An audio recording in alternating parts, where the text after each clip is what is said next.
If it had not been the Lord who was on our side, the flood would have swept us away. The torrent would have gone over us. Tuesday, 28th of July 2026. For a meditation this morning, I have chosen from the book of Numbers, chapter 14, verse 3. Why is the Lord bringing us into this land to fall by the sword? Our wives and our little ones will become a prey. Would it not be better for us to go back to Egypt? Good morning, friends.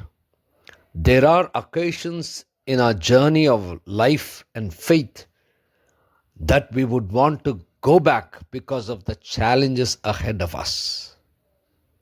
Let us meditate upon this verse.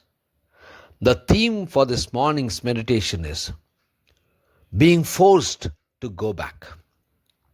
Moses, as per the instructions of the Lord, went to the people of Egypt, the Pharaoh, and asked him to let his people go. But Pharaoh wouldn't let them go. But after the 10 plagues, Moses led the people of Israel out of Egypt towards the land of Canaan, the land flowing with milk and honey, the promised land. But as they were supposed to enter, Moses again was instructed by God to send a spies to find out the situation there, and he did send 12 of them.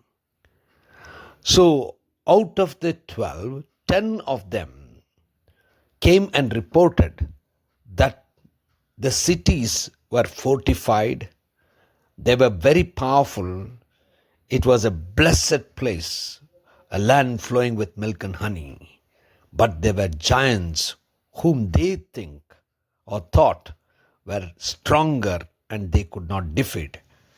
But Caleb and Joshua said that they can because Lord is on their side. However, because of the report of the 10 people, the people of Israel went against Moses and wept and said that we cannot go and win the battle there.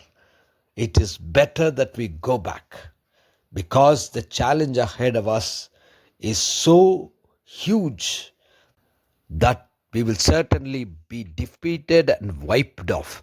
So they cried out and said, let us go back. It is better to go back to Egypt.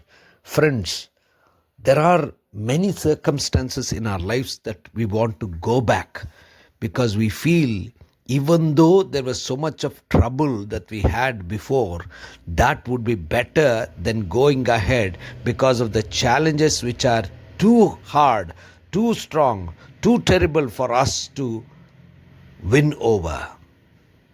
But we need to trust God, for God has promised to take the people into the promised land. He is the shepherd. He is the one who battles for us. He is the one who will fulfill the promise. Gracious God, our Heavenly Father, help us, Lord, never to look back, for it is your promise. Help us to receive the promise in faith. In Christ's name we pray. Amen.